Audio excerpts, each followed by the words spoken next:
Hello, friends. It is your friend Kent C. Dodds, and I am joined by my friend Cassidy Williams. Say hi, Cassidy. Hi there. So, Cassidy is just this wonderful person that if you're not following on Twitter already, you ought to. Otherwise, you may never know what time pie time is. I'm super excited to be joined by Cassidy. I've been following you, Cassidy, on Twitter for a couple of years now, I think, and it's just been a joy. So I'm excited to talk with you about some of your unique interests as well as your personal career and kind of some of your goals and how that can be applied to our lives as well. So yeah, before we get into that, Cassidy, could you give us a little intro to yourself? Sure. So hello again. I'm an engineer at CodePen, and if you don't know what CodePen is, you should get on CodePen. We are a place where you can kind of just experiment with HTML, CSS, and JavaScript, as well as other various libraries and things, and build a portfolio and play around with web coding. And I really like working there. I actually work from home for CodePen, which is very fun and something that I hadn't done at a previous job before. And outside of work, I build keyboards. I like to laser cut things, and I like to play a lot of music too. Music, huh? I've noticed that lots of engineers are pretty into music, which I find kind of interesting. I was at a conference a couple weeks ago, and this guy comes up to me because I'd mentioned in a workshop that I sang choir in college, and he came up to me later. He's like, "Yeah, I sing opera," and I was like, "Wow, that's super cool." That's awesome. Yeah, and like I know a lot of people who play guitar and other instruments and things, and I just think that's pretty cool. So what aspect of music are you into?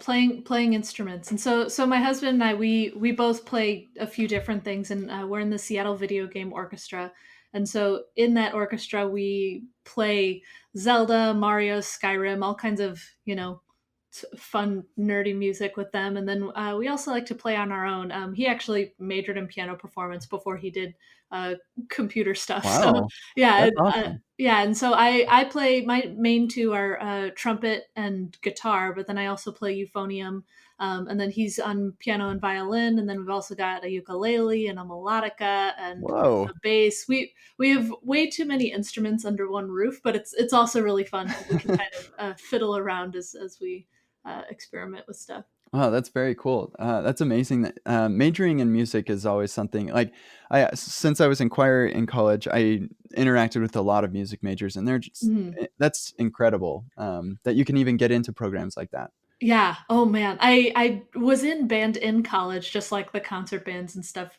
for fun, and it got intense for some of the music majors when they started talking about theory and everything. And I was like, this is I am very happy that you people have this passion. I really like doing it not as a career, and I'm fine with that. Yeah, and that's the cool thing too is that like lots of these things you don't have to go into them professionally to enjoy them. Right.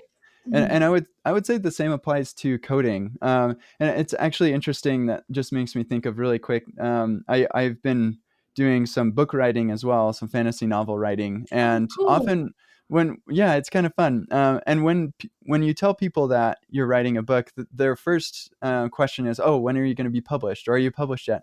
And Right. it's kind of like we don't ask that of people who are just playing around on the basketball court. Like, when are you going to go to the NBA? Like Right. um, it's interesting that there are so many wonderful things that we can enjoy in this world, and you don't have to have plans to go be professional to enjoy those things.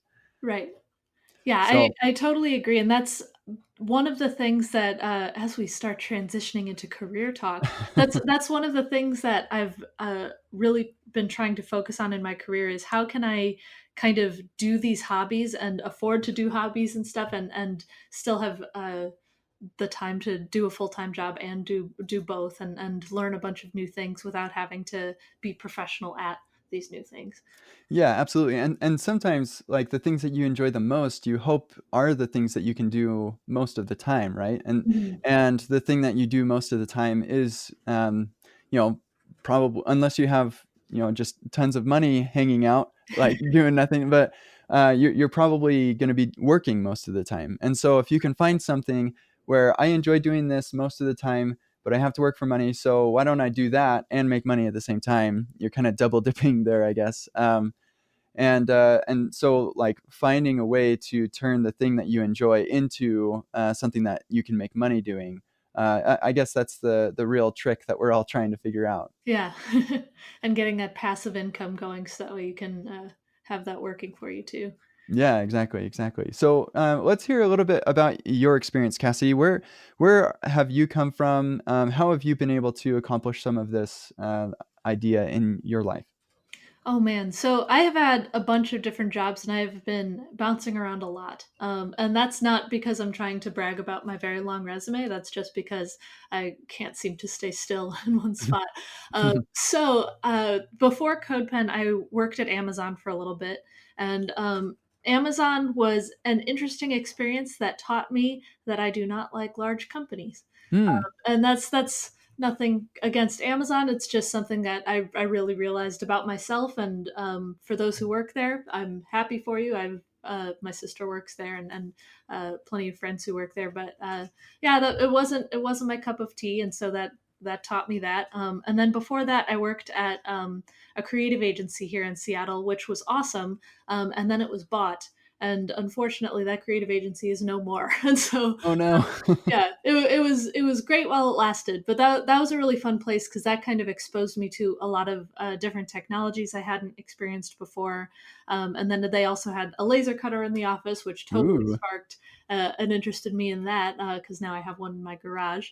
And also just kind of getting to talk with people across the spectrum that I wouldn't have normally gotten to talk to in terms of technical writers for applications for television and things like that, and then seeing how different industries work because it's an agency that work with a bunch of different groups.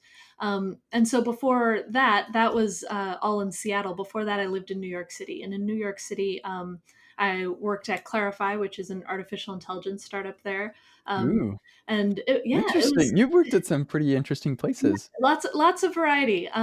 Clarify is a cool place. They're still kicking and doing a lot of interesting things with image recognition, and what's really cool is they have an API where you can take a picture of something and it'll just return tags for that image. And so if Hmm. I took a picture of my computer right now, it would say technology, computer, business, keyboard, and things like that. And so Wow. you can use that to enhance a search engine or something like that. And then before that, I my first job out of school was at Venmo.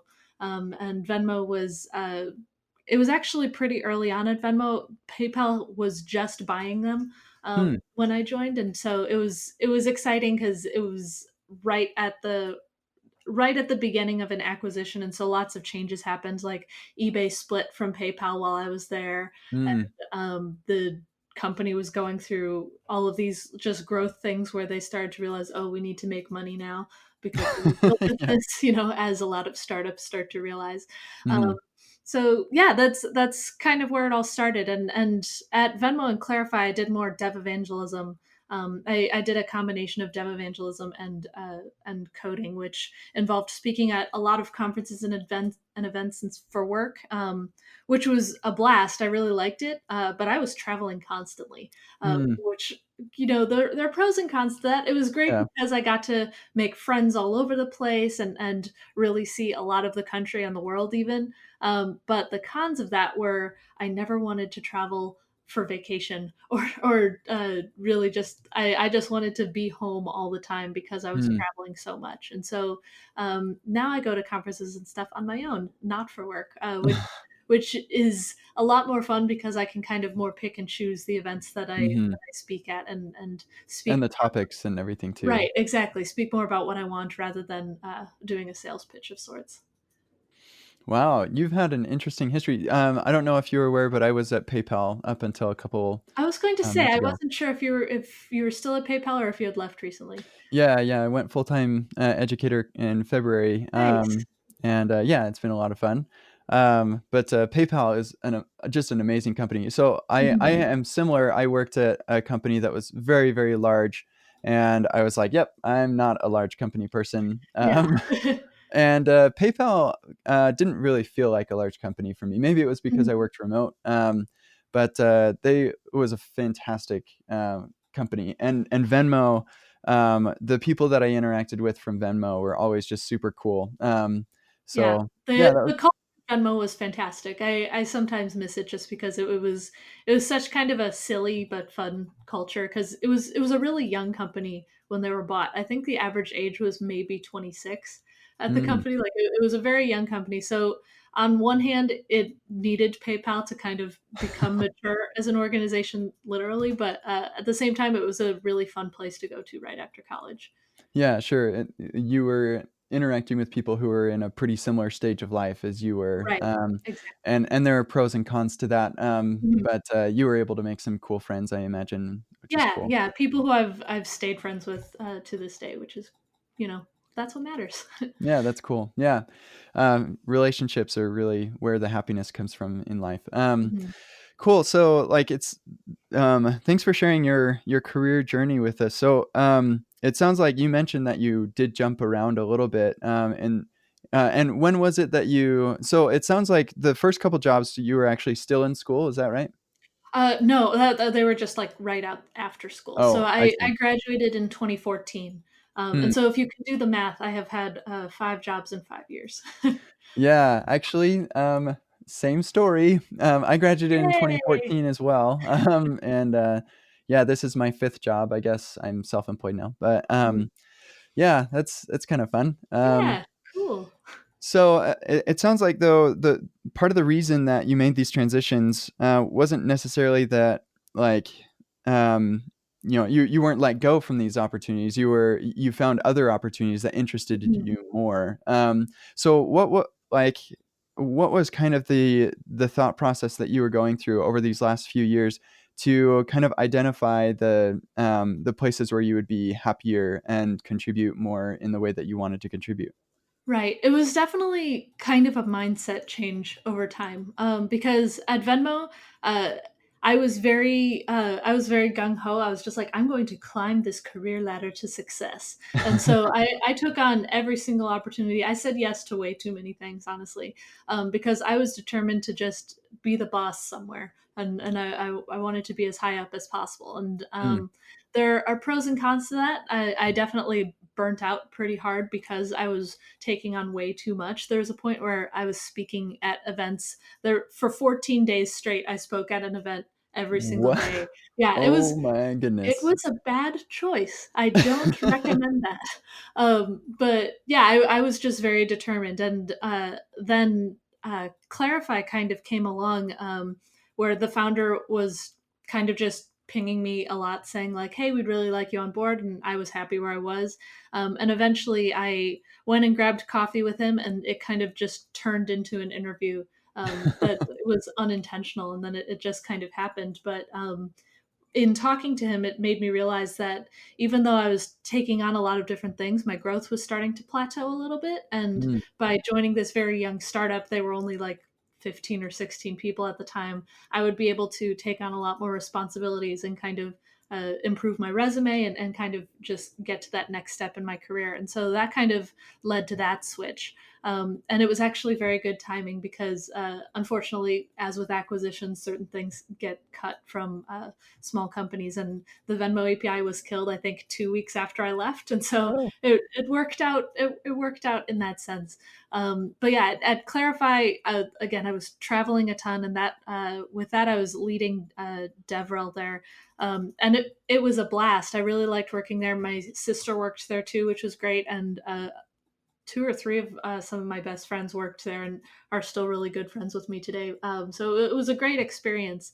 Um, but there came a point where that it was kind of less career. I need to grow and do the best thing I can, and more.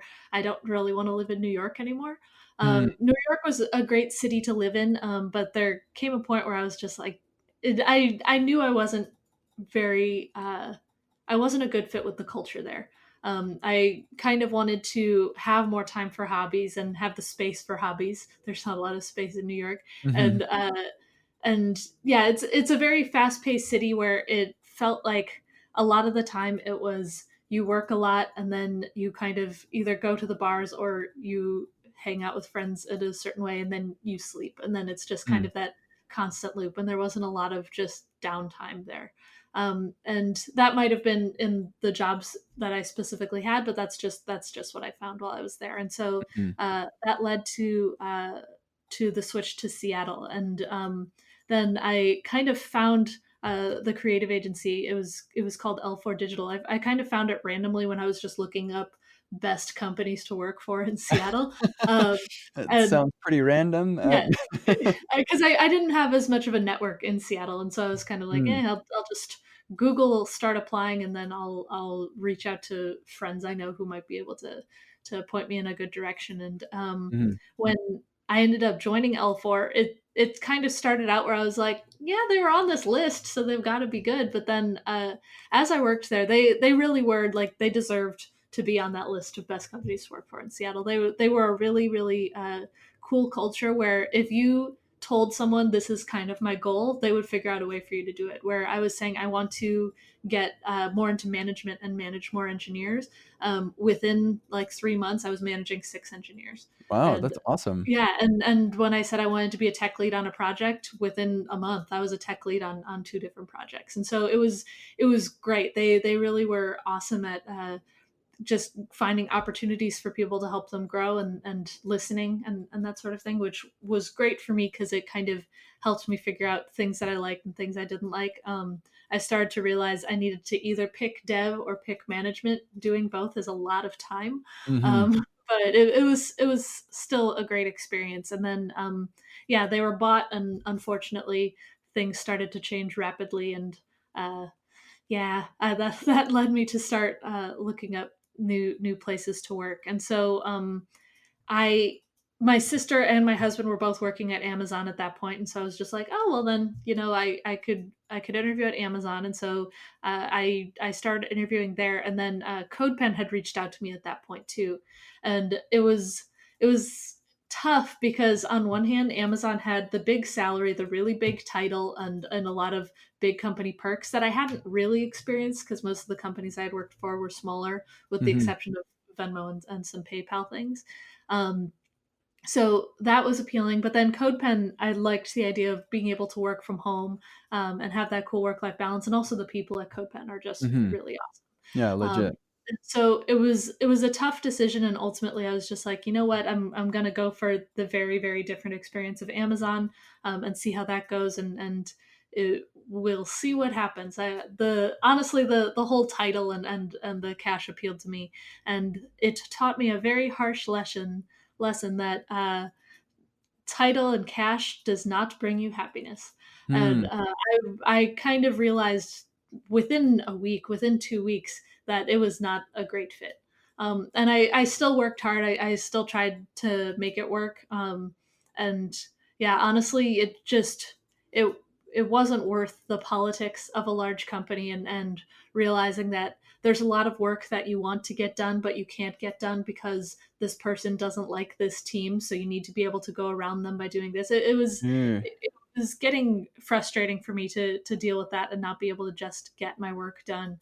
yeah. And yeah, but I guess politics could really summarize the reason why I wasn't a huge fan of working there. And so there came a point where I was just like, you know what, I'm done. I've been working till 10 p.m. some nights. Ooh. This is not a good fit.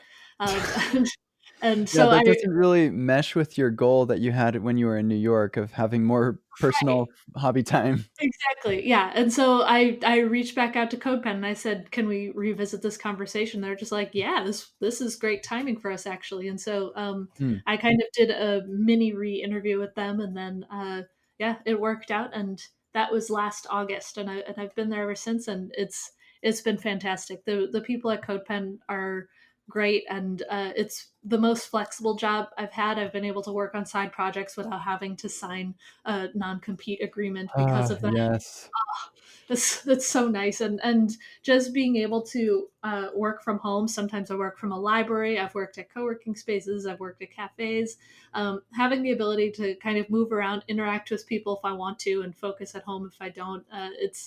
It's been absolutely great for me to get work done, but also to be able to have the time to do things where if, for example, I wanted to go to the gym, I could do it in the middle of the day and not have to do it, at the beginning or end of the day when it's crowded, just because I work from Hmm. home, so I have that Yeah. ability. So it's been great so far. Oh, that's awesome.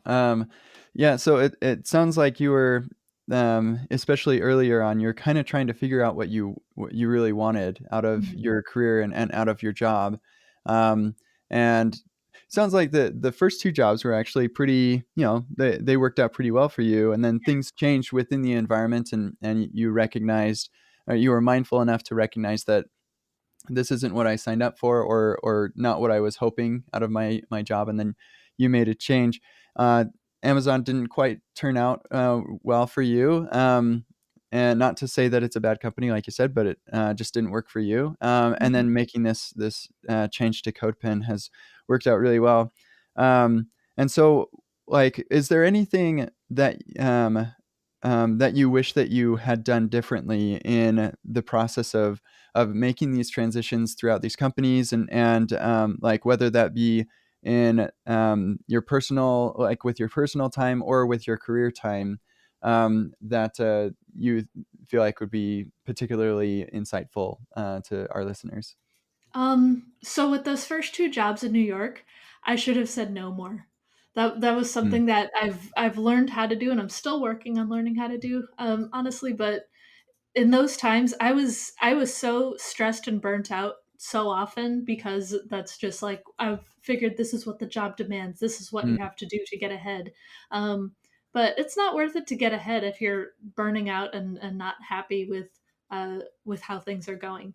And I was living in New York City, and I was so close to being able to just fly over to Europe, because it's cheap to fly from New York to Europe, and I never did it because I mm, was working so much uh, and yeah, just traveling so much that I never took advantage of being in the location that I was. And granted, I did go to Broadway shows and I did eat the good food mhm, and stuff. So I took advantage of some New York things, but there are things that I wish I would have done, and I didn't, because I didn't say no to things, and I didn't establish a solid work life balance early on, because I thought that this is what you had to do. So to mm. saying no, I think is something that, yeah, I'm still working on, but that's something that I definitely wish I did more. No, Um, that's super advice. It makes me think of this book I listened to recently called Boundaries. I'll add a link to that in the notes for people. But it's fantastic book on basically what you described, being able to know when to say no and how to say no and that kind of thing. mhm. Yeah, and then really just letting employers know like what's important to you, not just in work but outside of work too. I think that's so important, and again, that's kind of what I mentioned, where I do all of these hobbies and things outside of work now, and I'm so much more active about them that I can talk about them in work, and employers know work isn't my life. There's so many things in and aspects to my life that are important to me, and uh, are just as, if not more important to me, that I bring up intentionally, so that way they can see that I won't get rid of these important things for my job. Hmm. Yeah, I think having that, and that's also kind of a boundaries thing, having that clear Mhm. part of you that you where you say like this is actually a part of me. When I joined PayPal, I was doing podcasting, blogging, egghead videos and stuff, and it was a very like clear understanding when I started that I'd continue to do those things. And I think like especially with the way that the developer industry is right now, it's pretty like high demand for developers, and so we can make some of those, I guess demands is not quite the right word I'm looking for, but I know what you just mean, though, like yeah, those caveats. yeah, like this is an important part of my life. I want to go rock climbing at 2 o'clock every day, Mhm. and so like that's understood, and so you show up a little bit earlier, you leave a little bit later, whatever it is, so that you can have the life that you want to have. Mhm. Yeah, and we're very lucky to have that. Like, developers are definitely a privileged group, but we should take advantage of that, and yeah, if you want to go rock climbing, say that you're going to go rock climbing, and as long as the work gets done, that's what matters. But it's not an industry that uh, that needs to force you to say no. Your hours are 9 to 5. You need to wear a tie. You need to do this or that. Yeah, exactly. And I think maybe that's a good takeaway for people is we're in a pretty great situation where if that is your experience at work, then maybe look outside of that, and you'll find that there are lots of companies that are willing to accommodate for your lifestyle. And it's not just because they're begging developers to work for them and it's hard to find people to hire, but it's because lots of these companies have finally recognized that if we allow our employees to do the things that bring them happiness in life and have the kind of life that they want, then they'll be better employees for us. Right. They'll do better work. Yeah, because if you're not stressed and you're happy outside of work, then you do better work in the workplace. It's Absolutely. pretty, yeah, it's pretty straightforward. Yeah, yeah. It's kind of like now that it's been said, it's like why didn't we always know this? Right. But there are still many companies that haven't caught up to that vision, and so I'm sure many people listening are like, yeah, if only I could go, riding horses in the afternoon, whatever. Like, there are places where you can have that kind of life. So with the last couple minutes that we have, I want to ask you a little bit about like how do it sounds like you've kind of figured out what it is that you want to do and some of the things you don't want to do. And you've been able to find a job that caters to those things. What advice could you give to people to be able to determine what it is that they want to do in life, and then also be able to find the job that will allow them to do that? So I think, as clickbaity as it sounds, you really have to establish a personal brand, not for other people just to see, but for yourself to see. And Hmm. it's not about like where do I want to get in my career. It's about what do I like to do and what don't I like to do. You need to be able to define both, and it can be as simple as I don't want to do C programming. Sure, but there's also like I don't want to work after a certain hour, or I don't want to have a commute that's this long, or I don't want to have to be on call on weekends. The things like that that really establish things that you want to do and things that you don't want to do. And I emphasize the don't here because a lot of people don't think about what they don't want to do. They often think about what they do want to do, and they'll do whatever they can to get to that point. But if you establish both what you do and what you don't want to do, that can help you kind of define uh, where you want to go and how you want to talk to employers about your next role. And For myself, I kind of established that list. I listened to a really great talk by Rebecca Garcia.